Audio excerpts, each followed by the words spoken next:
जय श्री गणेश। नमस्कार, मैं आचार्य संजय द्विवेदी। मेरे समस्त प्रबुद्ध दर्शकों का मेरे चैनल पर हार्दिक स्वागत है। आज मैं धनु राशि का अप्रैल माह का मासिक राशिफल लेकर आपके सम्मुख उपस्थित हूं। अप्रैल माह में धनु राशि के लिए किस प्रकार की स्थितियां बन रही हैं, जो ग्रहों के गोचर हैं, जो ग्रहों के परिवर्तन हैं, किस प्रकार का लाभ देने वाले हैं, किस भाव की प्रबलता प्राप्त होगी, कहाँ कितना लाभ लेने वाले हैं, कहां पर समस्या आ सकती है, उसका क्या निराकरण है, संपूर्ण विश्लेषण मैं पूर्ण तर्क के साथ करने जा रहा हूं। प्रिय दर्शकों, ये राशिफल आपके चंद्र राशि पर आधारित है। धनु राशि के लिए प्रारंभिक समय में जो ग्रहों की स्थितियां वो इस प्रकार होंगी। आपके लग्न में प्रारंभिक समय के लिए ही चंद्रमा का गोचर होगा। तृतीय भाव में कुंभ राशि में शनि के साथ मंगल होंगे। चतुर्थ भाव में त्रिग्रही योग होगा, जहां पर सूर्य शुक्राचार्य के साथ होंगे तथा यहां पर राहु का गोचर चल रहा है। पंचम भाव में गुरुदेव बृहस्पति की बुध के साथ हैं, अर्थात यहां पर लग्नेश का गोचर चल रहा है। इसी प्रकार से आपके दसम भाव में केतु का गोचर चल रहा है। ये संपूर्ण ग्रह स्थितियां हैं।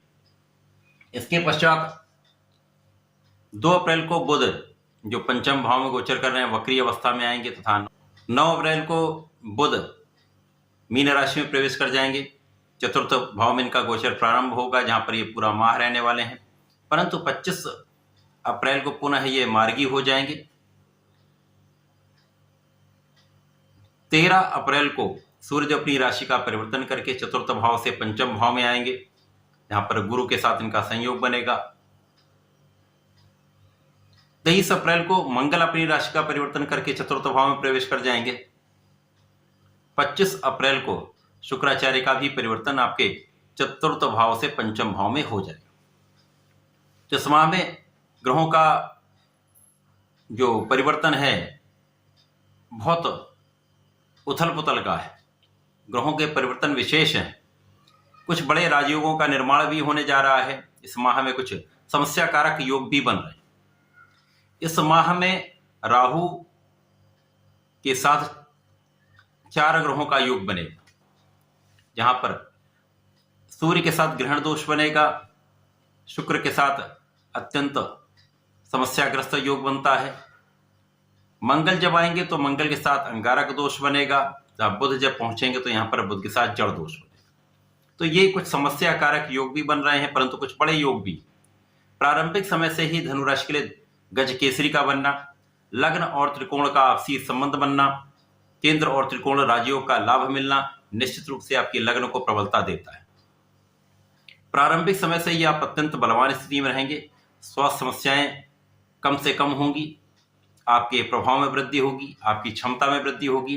अब चूंकि यहाँ पर संबंध बन रहा है लग्न और पंचम भाव का, तो यहाँ पर आपका ज्ञान भी अत्यंत प्रबल रहने वाला है। शिक्षा प्रतियोगिता में आप संपूर्ण सफलता प्राप्त करने वाले हैं। शिक्षा से संपूर्ण आप लाभ लेने वाले हैं। ज्ञान का भाव अत्यंत प्रबल रहने वाला है। संतान का पक्ष बलवान रहने वाला है। तो यहाँ पर आपका ज्ञान शिक्षा का अभाव आपको संपूर्ण लाभ देने वाला है। तो निश्चित रूप से आप अत्यंत प्रभावी भी हैं, बलवान स्थिति है। लग्न जब प्रबल होती तो जो गोचर का प्रभाव होता है, यदि वो अच्छा प्रभाव है तो आपको सर्वश्रेष्ठ लाभ देता है। यदि कहीं कुछ समस्या है तो समस्या कम हो जाती है। अब यहां पर शनि और मंगल का विशेष रूप से जो प्रभाव पड़ रहा है, आपके तृतीय भाव को प्रबल कर रहा है। यहां पर आपका परिश्रम अत्यंत श्रेष्ठ होगा, क्योंकि मंगल यहां पर पंचम के स्वामी है, द्वादश के स्वामी होकर शनि के साथ में है। विशेष योग बन रहा है, जो शनि मंगल का एक बड़ी ऊर्जा का प्रभाव। शनि का अपना एक अलग प्रभाव है, मंगल की अलग ऊर्जा है। दोनों का जो मिश्रित प्रभाव है वो आपके भाग्य को कई गुना बढ़ाने वाला है। तो भाग्य का संपूर्ण साथ आपको मिलेगा। परिश्रम भी श्रेष्ठ रहेगा, लग्न भी बलवान रहेगी, भाग्य भी आपका संपूर्ण प्रबल रहने वाला है। भाई बहनों का सहयोग प्राप्त होगा।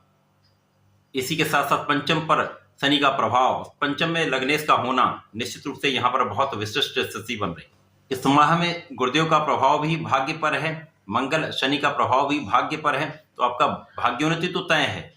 तो जो कहीं आपके कुछ कार्य रुक रहे थे, कार्य नहीं बन पा रहे थे, वो समस्त कार्य बनने लगेंगे। प्रगति होने लगेगी, आपको उनका लाभ भी मिलने लगेगा। जो उच्च शिक्षा प्राप्त करना चाह रहे हैं, अच्छे इंस्टीट्यूट में जाना चाहते हैं, तो उनका ये काम सफल हो जाए। जो सरकारी नौकरी का प्रयास कर रहे हैं उनके लिए विशेष योग बनेगा। जब सूर्य चतुर्थ भाव से परिवर्तन करके पंचम भाव में आएंगे, गुरु के साथ संयोग बनेगा, तो यहाँ पर गुरु बुध और सूर्य का संयोग आपको संपूर्ण सफलता देने वाला हो। सरकारी नौकरी का प्रयास सार्थक होगा, प्रशासनिक सेवाओं में सफलता प्राप्ति करेंगे, तो सरकारी नौकरी का योग बनेगा, बहुत अच्छा योग। अब गुरु और बुध का विशेष योग आपको बहुत बुद्धिमान बनाने वाला है, आपकी क्षमता में वृद्धि करने वाला है। गुरु ज्ञान धैर्य के कारक हैं, विवेक के कारक हैं, शिक्षा देने वाले हैं। बुध बुद्धि के कारक, आपके वाणी के भाव को प्रबल करने वाले, आपको कुशाग्र बनाने वाले, आपका कैलकुलेशन बहुत स्ट्रांग करने वाले। जब इन दोनों का सहयोग आपके साथ में होता है तो आप सर्वश्रेष्ठ सफलता प्राप्त करते हैं। बुद्धि बल अत्यंत श्रेष्ठ होता है, ज्ञान का बल श्रेष्ठ होता है, और इनके बल पर आप सबसे अधिक सफलता प्राप्त करने वाले। जो लोग शिक्षा के क्षेत्र में है, ज्ञान के क्षेत्र में है, किसी भी क्षेत्र में, किसी भी व्यापार में, व्यापार बहुत अच्छा चलने वाला है, आपका प्रोफेशन बहुत अच्छा चलने वाला है, बहुत अच्छे योग। अब यहाँ पर त्रिग्रही योग का निर्माण आपके कार्य क्षेत्र को निश्चित रूप से प्रबल करने वाला है। यद्यपि यहाँ पर राहु हैं, सूर्य हैं, शुक्र हैं, यहाँ पर लाभ के स्वामी शुक्राचार्य चतुर्थ भाव में, केंद्र के भाव में होकर अत्यंत प्रभावी भी हैं, अपनी उच्च राशि में होकर अत्यंत बलवान है, कार्य क्षेत्र को बहुत बड़ा बनाने वाले हैं। जिस भी कार्य क्षेत्र में वहां संपूर्ण सफलता देने वाले, प्रगति कराने वाले, पद का लाभ देने वाले, बड़े धन का अर्जन कराने वाले, ये समय विशेष है। अब यहाँ पर अचानक ही आपके कार्य क्षेत्र बनेंगे भी। जो लोग नौकरी का प्रयास कर रहे हैं, नौकरी चाह रहे हैं, किसी भी कार्य क्षेत्र में जाना चाह रहे हैं, उनके लिए रास्ते बन जाएं, अवसरों की प्राप्ति हो जाए, आपको अवसर मिलने लगेंगे। विशेष रूप से जो लोग कला क्षेत्र में जाना चाहते हैं, एक्टिंग में जाना चाहते हैं, राजनीति में जाना चाहते हैं, उनके लिए बड़े अवसर की प्राप्ति हो सकती है। अचानक ही कुछ ऐसे योग बनेंगे कि आपके लिए लोगों का सहयोग भी मिलेगा और आप अपने क्षेत्र में बहुत आगे बढ़ सकते हैं। बुध जब परिवर्तित करके चतुर्थ भाव में जाएंगे तो यहाँ पर चतुर्ग्रही योग बन जाएगा। अब यहाँ पर चतुर्ग्रही योग निश्चित रूप से आपके कार्य क्षेत्र को बहुत बलवान बनाएगा, क्योंकि सूर्य बुध का बुधादित्य योग बन जाएगा, शुक्र और बुध का महाधनवान योग बन जाएगा। तो इस समय में बड़े धन का योग आपके लिए बन रहा है। परंतु जब ये राहु के पूर्ण प्रभाव में आएंगे तो इन्हीं सभी चीजों में निर्बलता भी आएगी। बुद्धि का बल सही समय पे आप उसका उपयोग नहीं कर पाए, वाणी कड़वी हो जाती, वाणी की कठोरता प्राप्त हो जाती, जिसके कारण समस्या आती। इसी प्रकार से जब सूर्य और राहु का संयोग बनेगा तो प्रशासनिक कार्यों में लोगों का सहयोग नहीं मिलता, शासन प्रशासन में आपको संपूर्ण सहयोग नहीं मिलता, सरकारी कार्यों में काम डिले हो जाते अथवा उसमें अवरोध आ जाते, तो इस प्रकार के योग बन जाते।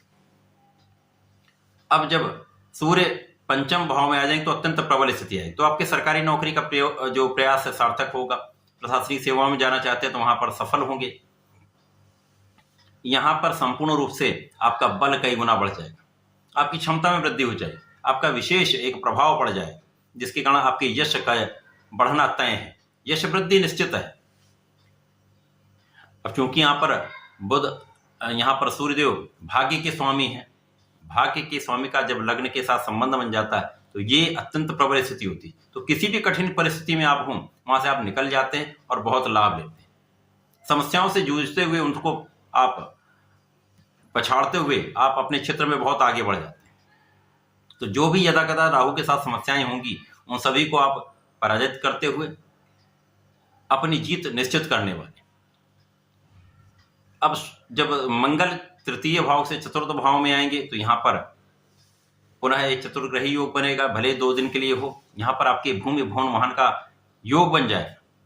भूमि पुत्र हैं, शुक्र के साथ मिलेंगे, जो ऐश्वर्य वैभव के लाभ के स्वामी, विशेष रूप से बड़ा योग बनेगा, बड़े धन की प्राप्ति का योग बनेगा, सुख साधन बढ़ने का योग बनेगा। परंतु यहाँ पर भी जब मंगल पूर्ण रूप से राहु के प्रभाव में आएंगे तो अंकारक दोष बनेगा। तो यहाँ पर वाणी की कठोरता, क्योंकि बुध पूरे माह रहने वाले हैं मंगल के साथ, वाणी की कठोरता से सारे काम बिगड़ सकते हैं। जल्दीबाजी में कोई निर्णय लेने से कार्य बिगड़ सकते हैं, विवाद के कारण कार्य बिगड़ सकते हैं। तो यहाँ पे लोगों का सहयोग लीजिए, लोगों को सहयोग दीजिए। सामंजस्य रखिए, धैर्य रखिए, तो आपके सारे कार्य बनते चले जाएंगे, बड़ी समस्या नहीं आएगी। राहु तो भ्रम फैलाते हैं, पीठ पीछे शत्रु बनाते हैं, आलोचना करवाते हैं। यहां पर आपको धैर्य रखना होगा, विवाद से बचना होगा, वाणी के गलत प्रयोग से बचना होगा। यदि आप ऐसा करते तो समय में बहुत बड़ी समस्या नहीं आनी। अब शुक्राचार्य जब पंचम भाव में आ जाएंगे तो दो गुरु आपसे संबंध बनाएंगे, गुरुदेव बृहस्पति, शुक्राचार्य, साथ में यहाँ पर सूर्यदेव। एक विशेष लाभ का योग बन जाए, क्योंकि यहाँ पर लाभ के स्वामी पंचम भाव में आकर लाभ को देखेंगे। यहाँ पर लग्न के स्वामी भी होंगे, भाग्य के स्वामी। महालाभ का योग बनता है। जो भी आपके कार्य में आप हैं, व्यापार में हैं, नौकरी में हैं, प्रोफेशन में, आपके लाभ की वृद्धि कई गुना हो जाए। किसी परिस्थिति में बड़ी स्थिति आपकी बन रही, बड़ी सफलता की प्राप्ति का योग बन रहा है। धन वृद्धि, लाभ वृद्धि 100% होगी। संतान भी बहुत अच्छी रहने वाली, संतान से आपको लाभ भी मिलेगा, संतान सुख भी प्राप्त होगा।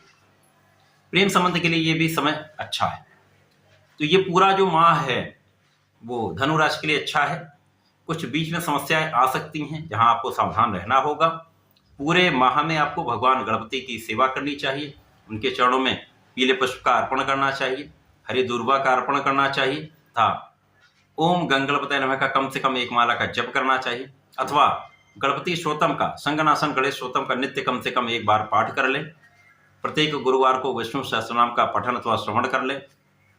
सुन भी लेंगे तो लाभ मिले।